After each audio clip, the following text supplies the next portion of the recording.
Hi friends, welcome to our channel Kalam's dreams achievers. நம்ம இன்றைக்கி வீடியோவில் என்ன பார்க்க போகிறோம் அப்படின்னா, நம்மளோட டெலகிராம் சேனலில் ஃப்ரீ டெஸ்ட் பேட்ச் வந்து போயிட்டுருக்கு. விருப்பம் உள்ளவங்க கீழே டெஸ்கிரிப்ஷனில் டெலகிராம் சேனலோட லிங்க் இருக்கும், கிளிக் பண்ணி ஜாயின் பண்ணிக்கோங்க. ஓகே, இன்றைக்கி வந்து நம்ம 10ஆம் வகுப்பு தமிழில் இயல் 8க்கான தேர்வு தான் பார்க்க போகிறோம். இயல் 7 வரைக்கும் இருக்கக்கூடிய தேர்வு நம்ம ஆல்ரெடி அப்லோட் பண்ணியாச்சு, செக் பண்ணி பாருங்கள். ஓகேங்களா, பிளேலிஸ்ட்டில் ஃப்ரீ டெஸ்ட் பேட்ச் அப்படின்னு சொல்லிட்டு உங்களுக்கு இருக்கும், செக் பண்ணி பாருங்கள். ஓகே, வாங்க வீடியோக்குள்ளே போயிடலாம். ஃபர்ஸ்ட் கொஸ்டின், அறமும் அரசியலும் நூலின் ஆசிரியர் யார்? அறமும் அரசியலும் என்னும் நூலின் ஆசிரியர் யார்? ஆன்சர்னு பார்க்கலாம். ஆன்சர் பார்த்தோம் அப்படின்னா மு வரதராஜனார். ஓகேங்களா, யாருன்னு பார்த்தோம் அப்படின்னா மு வரதராசனார். ஓகேங்களா, இவரை ஏற்கனவே வந்து நீங்கள் பேச்சு மொழியும் எழுத்து மொழியும் லெசன்லையும் படிச்சிருப்பீங்க இல்லையா?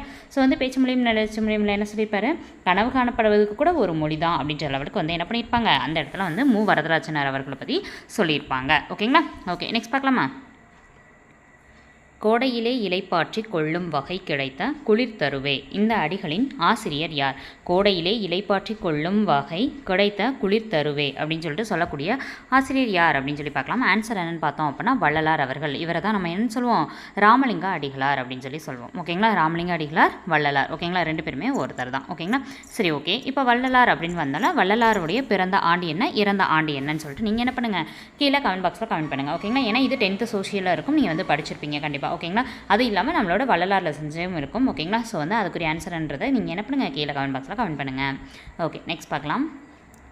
மரம் தேடிய களைப்பு, மின்கம்பியில் இலைப்பாரும் குருவி. அதாவது வந்து மரம் தேடி தேடி தேடி தேடி கிடைக்காம கடைசியில் மின்கம்பியில் என்ன பண்ணுது, குருவிகள்லாம் அமர்ந்திருக்கு அப்படின்ற மாதிரி சொல்லி பாடியிருக்காரு. இது ஒரு புது கவிதை. இதோடைய அர்த்தங்கள் என்ன அப்படின்னு சொல்லி நம்ம புரிஞ்சுக்கணும். ஓகேங்களா, அதாவது மரங்கள் எல்லாமே வெட்டப்பட்டு விட்டது அப்படின்றது இதுக்குள்ளே இருக்கக்கூடிய மறைமுகமான பொருள். ஓகேங்களா, ஓகே, இதுக்குரிய ஆசிரியர் யார் அப்படின்றத பார்க்கலாம். யாருன்னு பார்த்தோன்னா நாணர் காடன். ஓகேங்களா, காடு ஃபுல்லாக அழிக்கப்பட்டுச்சு அப்படின்ற மாதிரி ஞாபகம் வச்சுக்கோங்க. ஓகேங்களா, காடன்னு நம்மளுக்கே பேர் வந்து இயற்கையாக வந்து இதுலேயே குழு அமைஞ்சிருக்கு. ஸோ ஈஸியாக நம்ம ஞாபகம் வச்சுக்க முடியும்.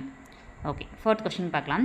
ஆக்கல், அழித்தல், அழித்தல் இம்மூன்றும் அவனும் யானும் அறிந்தவை, அறிக அப்படின்னு சொல்லிட்டு ஒரு பாடல் பாடியிருக்காங்க.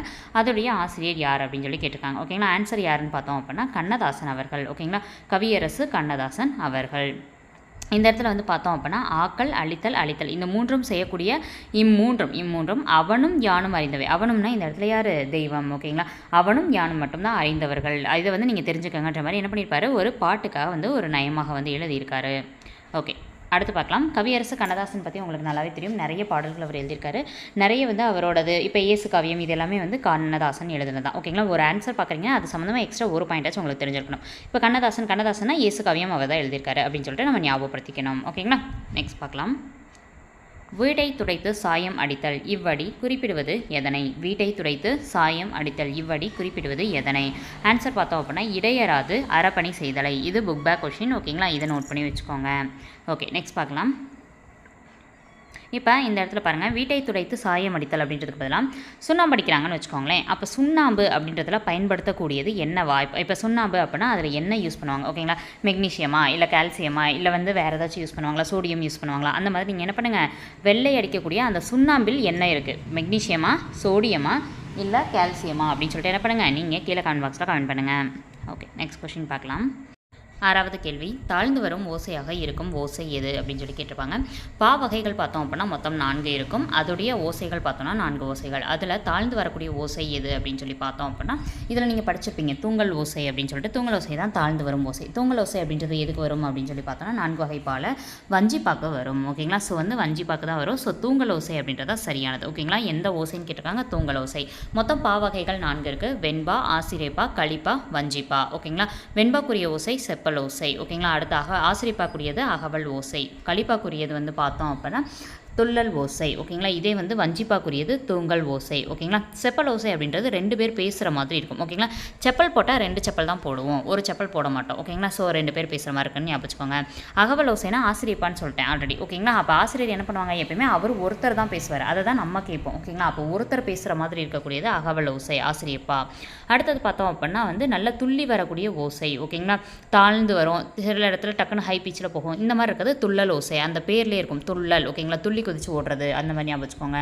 அடுத்தது தூங்கல் ஓசை. ஓகேங்களா, தூங்கல் அப்படின்னா தூங்குறதுன்னு அர்த்தம். அப்போ தாழ்ந்து தானே இருக்கும், அந்த மாதிரி ஞாபகம் வச்சுக்கோங்க. ஓகேங்களா, கொஞ்சம் அப்படியே மேலோடியாக வரும், அந்த மாதிரி ஞாபகம் வச்சுக்கோங்க. தாழ்ந்து வரும் ஓசை அப்படின்னு கேட்டாங்கன்னா தூங்கல் ஓசை. ஓகேங்களா, ஓகே, இது வந்து சொன்னவர் யாருன்னு கேட்டிருப்பாங்க. யாருன்னு பார்த்தோன்னா புலவர் குழந்தை. ஓகேங்களா, அதை தான் இங்கே கீழே வந்து புலவர் குழந்தை உங்களுக்கு விடையில் கொடுத்துருப்பாங்க. ஓகேங்களா, புலவர் குழந்தை வந்து இந்த தகவலை நமக்கு சொல்லியிருக்காரு. ஓகேங்களா, நெக்ஸ்ட் பார்க்கலாம். ஆசிரியப்பா குறித்த கூற்று எது சரி அப்படின்னு சொல்லிட்டு 3 கூற்றுகள் கொடுத்துருக்காங்க. ஈற்றுச்சீர் நாள் மலர் காசு பிறப்பு என்னும் வாய்ப்பாட்டில் முடியும். இரண்டாவது கூற்று 3 முதல் எழுதுபவர் மனநிலைக்கு ஏற்ப அடிகளை பெற்று வரும். அடுத்தது ஈரசைச்சீர் மிகுதியாகவும் காய்ச்சீர் குறைவாகவும் பயின்று வரும் அப்படின்னு சொல்லியிருக்காங்க. இதில் எந்த கூற்றானது சரின்னு பார்த்தோன்னா இரண்டாவது கூற்றம் மூன்றாவது கூற்றம் தான் சரி, முதல் கூற்றானது தவறு. ஏன் அப்படின்னு பார்த்தோன்னா ஈற்றுச்சீர் நாள் மலர் காசு பிறப்பு கொண்டு முடியும்னு கொடுத்துருக்காங்க. நாள் மலர் காசு பிறப்பு அப்படின்றது எதுக்கு வரும்னா திருக்குறளுக்கு தான் வரும். ஓகேங்களா. ஆனால் திருக்குறள் வந்து ஆசிரியப்பா கிடையாது. என்ன வரும்? வெண்பா வரும். ஓகேங்களா. திருக்குறளுக்கு வெண்பா வரும். அப்போ இந்த கூற்றானது தவறு. ஈற்றுச்சீர் அப்படின்னு இந்த இடத்துல என்ன சொல்வாங்க அப்படின்னா, இப்போ எடுத்துக்காட்டுக்கு ஒரு திருக்குறள் எடுத்துக்கிறீங்கன்னு வச்சுக்கோங்க. இப்போ அகர முதல எடுத்துக்கிறீங்க. அகர முதல எழுத்தெல்லாம் ஆதி பகவன் முதற்றே உலகு. அந்த உலகு அப்படின்றது தான் கடைசியாக இருக்கக்கூடிய சீர். அதை தான் ஈற்றுச்சீர்னு சொல்கிறோம். ஓகேங்களா. அந்த உலகு அப்படின்றத நம்ம என்ன பண்ணுவோம்? இந்த 4 தான் பிரிப்போம். ஓகேங்களா. இந்த 4 அப்போ வந்து திருக்குறள் அப்படின்னு வந்துட்டால் தான் நாள் மலர் காசு பிறப்புன்னு வரணும். ஸோ திருக்குறள் வந்து வெண்பா. ஸோ இது வெண்பாக்குரியது, ஆசிரியப்பாக்குரியது கிடையாது. அப்போ இதுவும் மட்டும்தான் ஆசிரியப்பாக்குரியது. ஓகேங்களா. ஓகே, இந்த இடத்துல உங்களுக்கான கேள்வி. ஓகேங்களா. சங்க இலக்கியங்கள் வெண்பாவால் எழுதப்பட்டதா இல்லை ஆசிரியப்பாவால் எழுதப்பட்டதான்னு சொல்லிட்டு நீங்கள் கீழே கமெண்ட் பாக்ஸில் கமெண்ட் பண்ணுங்கள். ஓகே, நெக்ஸ்ட் கொஸ்டின் பார்க்கலாம். கூர்வேல் குவையிய மொயம்பின் தேர்வன் பாரிதன் பரம்பு நாடு அப்படின்னு சொல்லிட்டு என்ன பண்ணியிருக்காங்க? கொடுத்துருக்காங்க. ஓகேங்களா. இதுலேருந்து என்ன தெரிஞ்சுக்கலாம் அப்படின்னா, பாரியுடைய நாடு தான் பரம்பு நாடு அப்படின்றத நம்ம தெரிஞ்சுக்கலாம். ஓகேங்களா. ஏன்னா கடையெழு வள்ளல்கள் உங்களுக்கு ஜிஎஸ்ல சோசியலில் படிப்பீங்க. ஓகேங்களா. அது இல்லாமல் சிறுபான் ஆட்சிப்படை அப்படின்னு சொல்லிட்டு உங்களுக்கு ஹையர் ஸ்டாண்டர்டில் இருக்குது. 10th இல்லை, ஹையர் ஸ்டாண்டர்டில் இருக்குது. ஓகேங்களா. அடுத்து தமிழ் டெஸ்ட் பேட்ச்லாம் நீங்கள் அட்டன் பண்ணுவீங்களா, அதில் உங்களுக்கு தெரியும். ஓகேங்களா. ஹையர் ஸ்டாண்டர்டில் சிறுபான் ஆட்சிப்படையில் கடையெழு வள்ளல்களை பற்றி கொடுத்துருக்காங்க. ஓகேங்களா. அதில் ஒருத்தர் தான் பாரி. அவர் ஆட்சி செய்த நாடு தான் பரம்பு நாடு. ஓகேங்களா. ஸோ இதை குறித்து கூறக்கூடிய நூல் எது அப்படின்னு சொல்லி பார்க்கலாம். ஆன்சர் வந்து பின்னாடி கொடுத்துருக்கேன். ஓகேங்களா. ஆன்சர் பார்த்தோம் அப்படின்னா புறநானூறு என்பது தான் சரியானது. ஓகேங்களா. ஆன்சர் என்னது? புறநானூறு. கூர்வேல் குவையிய மொயம்பின் தேர்வன் பாரி தன் பரம்பு நாடு. பரம்பு நாடுன்றது யாரோடதுன்னு தெரிஞ்சிருக்கணும். யாரோடது? பாரியோடது. ஓகேங்களா. அந்த பரம்பு நாடுன்றது இப்போ எங்கே இருக்குது அப்படின்னா பரம்பு மலை. ஓகேங்களா. அந்த பரம்பு மலை எங்கே இருக்குன்னா சிவகங்கை மாவட்டத்தில் இருக்குது. பரம்பு மலைக்கு இன்னொரு பெயர் பிரான் மலை அப்படின்னு சொல்லி சொல்கிறாங்க. ஓகேங்களா. ஓகே, நெக்ஸ்ட் பார்க்கலாமா. ஸோ பரம்பு மலையை ஆட்சி செய்தவர் யாருன்னு கேட்டாங்கன்னா பாரி என்னும் கடையெழு வள்ளல்களில் ஒருவர். ஓகே, நெக்ஸ்ட் பாருங்கள். ஆண்டுக்கு ஒரு முறை மலரும் மலர் எது? ஆண்டுக்கு ஒரு முறை மலரும் மலர் எது? ஆன்சர் பார்க்கலாம். ஆன்சர் என்னன்னு பார்த்தோம் அப்படின்னா பிரம்ம கமலம். ஆன்சர் என்ன? பிரம்ம கமலம். பிரம்ம கமலம்ன்றது ஆண்டுக்கு ஒரு முறை மலர்வதாக சொல்லியிருப்பாங்க. அதாவது 3 பூவை பற்றி சொல்லியிருப்பாங்க. அதில் பார்த்தோம் அப்படின்னா வந்து டெய்லியும் மலர்றது பார்த்தோம் அப்படின்னா சண்பக மலர். ஓகேங்களா. நாளுக்கு ஒரு முறை மலர்வது சண்பக மலர், ஆண்டுக்கு ஒரு முறை மலர்வது பிரம்ம கமலம். இதே வந்து 12 வருஷத்துக்கு ஒரு முறை மலர்றதுன்னு பார்த்தோம் அப்படின்னா குறிஞ்சி. ஓகேங்களா. தலைமுறைக்கே ஒரு தடவை தான் மலர்றது பார்த்தோம் அப்படின்னா மூங்கில் மலர் அப்படின்னு சொல்லி கொடுத்துருப்பாங்க. ஓகே, நெக்ஸ்ட் பார்க்கலாம். நதியின் பிழை அன்று நறும்புலன் இன்மை அன்று அப்படின்னு சொல்லிட்டு கொடுத்துட்டு இது யாருடைய அடிகள்னு கேட்டிருக்காங்க. ஆன்சர் என்னென்னு பார்க்கலாம். ஆன்சர் பார்த்தா கம்பனுடைய அடிகள் தான் வந்து இந்த அடிகள். ஓகேங்களா. இதுக்குரிய பொருள் தெரிஞ்சிச்சு அப்படின்னா நீங்கள் இதை மனப்பாடம் பண்ண மாட்டீங்க, ஈஸியாக படிச்சிருவீங்க. ஓகேங்களா. அதாவது இதில் என்ன சொல்லியிருப்பாங்க அப்படின்னா ரொம்ப ஈஸி. ஓகேங்களா. நீட்டாக சொல்லியிருப்பாங்க. அவ்வளோ அழகாக நீங்கள் படித்தது மட்டும்தான். ஓகேங்களா. படித்ததை வச்சு என்ன பண்ணிடலாம்? ஈஸியாக போட்டுடலாம். ஓகேங்களா. என்ன அப்படின்னா நம்மளுக்கு நல்லாவே தெரியும். ஓகேங்களா. ராமனுடைய சித்தி கைகேயி அவர்கள் இருப்பாங்க பார்த்தீங்களா. கைகேயி அவர்கள் வந்து அவர்களுடைய பையன் வந்து நாடாளணும் அப்படின்றதுக்காக தான் வந்து என்ன பண்ணுவாங்க? வனவாசத்துக்கு அனுப்பிச்சுடுவாங்க. அந்த கதை தான் இங்கே கொடுத்துருப்பாங்க. ஓகேங்களா. நதியின் பிழை அன்று அப்படின்னா என்ன அர்த்தம் அப்படின்னா நல்ல தண்ணி இல்லை அப்படின்றது யாருடைய குறை கிடையாது, அந்த நதியுடைய குறை கிடையாது. அடுத்தது நறும்புணல் இன்மை அன்றே அப்படின்னு சொல்லி கொடுத்துருப்பாங்க. அதாவது என்ன அர்த்தம் அப்படின்னா வந்து நல்ல நீர் இல்லாததுன்னு அர்த்தம். ஓகேங்களா. அப்போ என்ன அர்த்தம்னா நறும் புனல் இன்மை அப்படின்னா நல்ல நீர் இல்லாதது, அன்றே அப்படின்னா இல்லாதது, நதியின் பிழை அன்று. ஓகேங்களா. அதாவது ஒரு ஏரி இருக்குது அப்படின்னா அந்த ஏரியில் நல்ல தண்ணி இல்லைன்னா அது அந்த ஏரியுடைய குறை கிடையாது. ஓகேங்களா. அந்த நதியினுடைய ஏரின்னு சொல்கிறேன், நதியினுடைய குறை கிடையாது. அது மாதிரி தான் வந்து இது வந்து யாரையும் குறை சொல்ல முடியாது, இது விதியோட இது அப்படின்னு சொல்லிட்டு என்ன பண்ணியிருப்பாங்க. இந்த பாடலை ஃபுல்லாக வந்து நம்ம ரீட் பண்ணும்போது தெரியும். அடுத்து என்ன கொடுத்துருப்பாங்கன்னா பதியின் பிழை அன்றுன்னு கொடுத்துருப்பாங்க. பதினா அந்த இடத்துல தந்தையை சொல்வார். ஓகேங்களா. இது வந்து அப்பாவுடைய குறையும் கிடையாது அப்படின்னு சொல்லுவாங்க. அடுத்தது பயந்த நம்மை புறந்தாள் மதியின் பிழை அன்றுன்னு கொடுத்துருப்பாங்க. அதாவது நம்ம வளர்த்தவள், பிறந்தாள்னா வளர்த்தவள்னு அர்த்தம், வளர்த்த கைகையுடைய பிழையும் இது கிடையாது. ஓகேங்களா.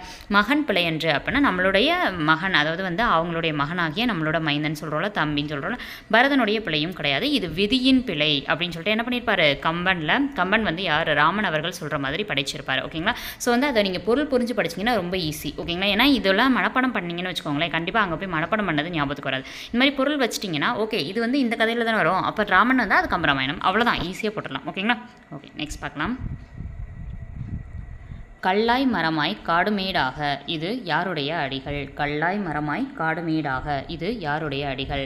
யாருன்னு பார்த்தோம் அப்படின்னா கண்ணதாசன் அவர்களுடைய அடிகள் தான் இந்த அடிகள். ஓகேங்களா? கண்ணதாசன் அவர்கள் எந்த நூலுக்காக சாகித்ய அகாதமி விருது பெற்றார் அப்படின்னு சொல்லிட்டு நீங்கள் கீழே கமெண்ட் பாக்ஸில் கமெண்ட் பண்ணுங்கள். Okay, next question. மீட்சி விண்ணப்பம் என்னும் கவிதை தொகுப்பு யாருடையது? மீட்சி விண்ணப்பம் என்னும் கவிதை தொகுப்பு யாருடையதுன்னு பார்த்தோம் அப்படின்னா தி.சோ. வேணுகோபாலன் அவர்கள். ஓகேங்களா? நமக்கு கொடுத்துருக்கக்கூடிய பாடல் வேறு. ஓகேங்களா? அவருடைய இன்னொரு கவிதை தொகுப்பு தான் மீட்சி விண்ணப்பம். நமக்கு கொடுத்துருக்கிறது கோடை வயல் அப்படின்ற தொகுப்புலேருந்து நமக்கு கொடுத்துருப்பாங்க, ஞானம் அப்படின்ற தொகுப்பு. ஓகேங்களா? ஓகே, நெக்ஸ்ட் பார்க்கலாமா? மீட்சி விண்ணப்பம் அப்படின்னு சொல்லி கொடுத்துருப்பாங்க. இது யாருன்னு பார்த்தோன்னா வேணுகோபாலன். ஓகே, நெக்ஸ்ட் பாருங்கள். பிழையான் நன்மொழி என்று வாய்மையை கூறும் நூல் எது? அதாவது வந்து வாய்மைனா என்ன, உண்மைனா என்னென்னா பிழையான் நன்மொழி, நன்மொழியே பிழை இல்லாமல் இருக்கிறதா வந்து வாய்மை அப்படின்னு சொல்லிட்டு என்ன பண்ணியிருக்காங்க, ஒரு இதை வந்து அடிகளை கொடுத்துருக்காங்க. இது எந்த நூலின் அடிகள் அப்படின்னு சொல்லி கேட்டிருப்பாங்க. ஓகேங்களா? ஆன்சர் என்ன பார்க்கலாம். ஆன்சர் என்ன? நற்றிணை. ஓகேங்களா? ஆன்சர் என்ன? நற்றிணை. ஓகேங்களா? நற்றிணை என்பதோட இப்போ எக்ஸாம்பிளுக்கு நற்றிணைனா நல்ல திணை அப்படின்ற அடைமொழி பெற்ற நூல் தான் நற்றிணைன்னு சொல்லுவோம். ஓகேங்களா? அதே மாதிரி வந்து குறுந்தொகை அப்படின்னா நல்ல குறுந்தொகை. ஓகேங்களா? அப்படின்னு சொல்லுவோம். அது மாதிரி பரிபாடல் என்னும் நூலின் அடைமொழி பெயர் என்னன்னு சொல்லிட்டு நீங்கள் கீழே கமெண்ட் பாக்ஸில் கமெண்ட் பண்ணுங்கள். ஓகே, நெக்ஸ்ட் கொஸ்டின் பார்க்கலாம்.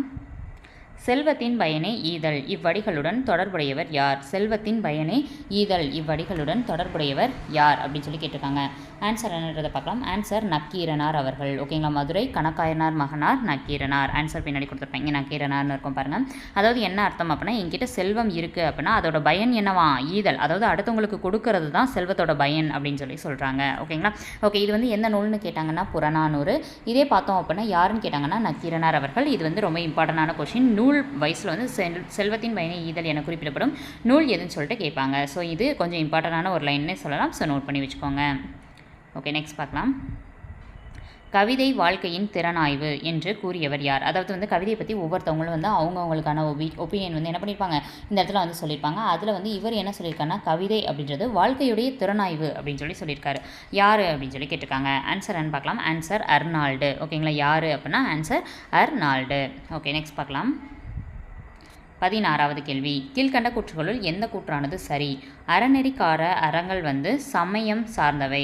இதே வந்து பார்த்தோம்னா சங்க நெறிக்கால அறங்கள் வந்து பார்த்தோம் அப்படின்னா இயல்பானவைன்னு கொடுத்துருப்பாங்க. இதில் எந்த கூற்றானது சரி அப்படின்னு சொல்லி கேட்டிருக்காங்க. 2 கூற்றுகளுமே சரிதான். ஏன் அப்படின்னு சொல்லி பார்த்தோம் அப்படின்னா இப்போ சங்ககால இலக்கியங்கள் அப்படின்னா எந்தெந்த இலக்கியங்களை சொல்லுவோம் அப்படின்னு சொல்லி பார்த்தோம்னா 10 பாட்டும் 8 தொகையும் சொல்லுவோம். ஓகேங்களா? அந்த 10 பாட்டு 8 தொகையில் இந்த சமயத்தை வளர்க்கணும், இந்த சமயம் சார்ந்து இருக்கணும் அப்படின்னு சொல்லாமல் இயல்பாக இருக்கக்கூடிய அறங்களை பற்றி சொல்லியிருப்பாங்க. தலைவன் தலைவியை பற்றி சொல்லியிருப்பாங்க. ஓகேங்களா? நாடாளுறதை பற்றி சொல்லியிருப்பாங்க, வீரத்தை பற்றி சொல்லியிருப்பாங்க. இப்படி சொல்லியிருப்பாங்களே ஒழிய சமயத்தை பொறுத்து சொல்லியிருக்க மாட்டாங்க. ஓகேங்களா? ஆனால் அறநெறி காலம், ஓகேங்களா, அறநெறி காலத்தில் தோன்றக்கூடிய அறங்கள் எல்லாமே என்ன பண்ணும், ஒரு சமயத்தை சார்ந்ததாக இருக்கும். ஓகேங்களா? அதாவது சங்க இலக்கியம் இல்லாமல் அறநெறி காலத்தில் தோன்றினது எல்லாமே சமயம் சார்ந்ததாக இருக்கும். ஏதோ ஒரு இப்போ சமண சமயத்துக்கு ஆதரவாக இருக்கும், இல்லை பௌத்த சமயத்துக்கு ஆதரவாக இருக்கும், வைணவ சமயத்துக்கு, இந்த மாதிரி ஒவ்வொரு சமயத்துக்கும் என்ன பண்ணும், ஆதரவாக இருக்கக்கூடியதாக இருக்கும். எதில் அப்படின்னா அறநெறி காலத்தில் தோன்றினது. ஓகேங்களா? அப்போ சங்ககால இலக்கியங்கள் வந்து சமயம் சார்ந்ததாக அந்த அளவுக்கு இல்லை. ஓகேங்களா? ஓகே, இந்த 2 கூற்றுகளுமே வந்து என்னதான் சரிதான். 17வது கூற்று. மன்னன் மக்களுக்கு கொடை அளிப்பது குறித்த 17ஆம் நூற்றாண்டு சுவர் ஓவியம் எங்கு கிடைக்கப்பட்டுள்ளது? மன்னன் மக்களுக்கு கொடை அளிப்பது குறித்த 17ஆம் நூற்றாண்டு சுவர் ஓவியம் எங்கு கிடைக்கப்பட்டுள்ளது? ஆன்சர் என்னன்னு பார்க்கலாம். எங்கே கிடைக்கப்பட்டிருக்கு அப்படின்னா சிதம்பரத்தில் தான் கிடைக்கப்பட்டிருக்கு. ஓகேங்களா? சிதம்பரம் அப்படின்றதுலே 17ஆம் நூற்றாண்டில் 2 கிடைக்கப்பட்டிருக்கும். ஓகேங்களா? அதாவது இந்த இயலில் ஒன்று கொடுத்துருப்பாங்க, இன்னொன்று 3வது இயலில் ஒன்று கொடுத்துருப்பாங்க. 3வது இயலில் என்ன கொடுத்துருப்பாங்க அப்படின்னா விருந்து போற்றுதும் அப்படின்ற அந்த லெசன் கிட்ட கொடுத்துருப்பாங்க. என்ன கொடுத்துருப்பாங்க அப்படின்னா விருந்து அப்படின்றது வந்து அழிச்சாங்க அப்படின்னு சொல்லிட்டு, அதாவது விருந்து அழித்தாங்க அந்த காலத்தில் அப்படின்ற அதை வந்து பதிவு பண்ணியிருப்பாங்க. ஓகேங்களா? சிதம்பரத்தில் 17ஆம் நூற்றாண்டில் ஒரு சுவர் ஓவியமாக இருக்கும். அது போல தான் மன்னனுக்கு வந்து மக்களுக்கு வந்து கொடை கொடுத்தாங்கன்றதும் வந்து இருக்கும். ஓகேங்களா? ஓகே, இப்போ வந்து 17 கேள்விகள் முடிஞ்சிருக்கு. 18, 19 சாரி 11 இருங்க, செக் பண்ணிக்கிறேன். 17 கேள்விகள் முடிஞ்சிருக்கு. 18, 19, 20 அப்படின்னு சொல்லிட்டு இந்த 3 கேள்விகளுக்கும் இப்போ வந்து நான் என்ன பண்ண போகிறேன், இந்த லெசனில் இல்லாத எக்ஸ்ட்ரா கொஷின்ஸ் கேட்பேன். மொத்தம் 20 கொஷினுக்கு நீங்கள் எவ்வளோ மார்க் எடுத்தீங்கன்றதை கமெண்ட் பண்ணுங்கள். ஓகேங்களா? இந்த லெசனில் இல்லாதது வந்து ஏற்கனவே படிச்சதாக இருக்கும், அதை தான் நீங்கள் ரீகால் பண்ணுற அளவுக்கு கேட்பேன். ஓகேங்களா? உங்களுக்கு இந்த 3 கொஷினுக்கு ஆன்சர் தெரியலனா இந்த வீடியோ பார்த்த மூலமாக 3 கொஷின் எக்ஸ்ட்ரா தெரிஞ்சுக்கிட்டு தான் நினச்சிக்கோங்க. ஓகேங்களா? என்னடா எக்ஸ்ட்ராலாம் கேட்குறீங்களே அப்படின்னா இந்த கொஷின்ஸ்லாம் உங்கள் கூட காம்படிட்டர்ஸாக போட்டி போகிறவங்களுக்கு எல்லாருக்குமே தெரிஞ்சிருக்கும். ஓகேங்களா? அதை நீங்கள் தெரிஞ்சுக்கணும் அப்படின்றது தான் எப்பயுமே நம்ம அந்த இயல் இல்லாமல் 2-3 கொஷின் எப்பயுமே எக்ஸ்ட்ரா கேட்போம். அந்த கொஷின்ஸ் தான் இது புதுசாக பார்க்குறவங்களுக்காக சொல்கிறேன். ஓகேங்களா? ஓகே, நெக்ஸ்ட் பார்க்கலாமா? ஓகே, இப்போ கேட்குறேன். 18வது கேள்வி. ஏலாதி என்னும் நூலின் ஆசிரியர் யார்? ஏலாதி என்னும் நூலின் ஆசிரியர் யார்? அடுத்தது 19வது கேள்வி. 19வது கேள்வி என்ன அப்படின்னு சொல்லி பார்க்கலாம். 19வது கேள்வி கார் 40 அப்படின்னு சொல்லிட்டு ஒரு நூல் இருக்கும் இல்லையா, 17 கீழ்கணக்கு நூல்களில் ஒன்று கார் 40. ஸோ கார் 40 என்னும் நூலின் ஆசிரியர் யார்? கார் 40 என்னும் நூலின் ஆசிரியர் யார்? 20வது கேள்வி கார் 40 அப்படின்றதுல என்ன காலத்தை சேர்ந்த நூல்? ஓகேங்களா, அதாவது எந்த காலத்தை சேர்ந்தவர் கார் 40 எழுதிய ஆசிரியர்? ஓகேங்களா. ஸோ ஓகே, இப்போ 3க்குமே ஆன்சர் சொல்லிடுறேன். 7வது என்னும் நூலின் ஆசிரியர் பார்த்தோன்னா கனிமேதாவியார். 19வது கேள்வி கார் 40 என்னும் நூலின் ஆசிரியர் பார்த்தோன்னா மதுரை கண்ணன் கூத்தனார். ஓகேங்களா, மதுரை கண்ணன் கூத்தனார். அதாவது காரை கண்ணும் கருத்துமாக பார்த்துக்குவேன், அப்போ கண்ணன் அப்படின்ற மாதிரி வரணும், கண்ணன் கூத்தனார் ஞாபகம் வச்சுக்கோங்க.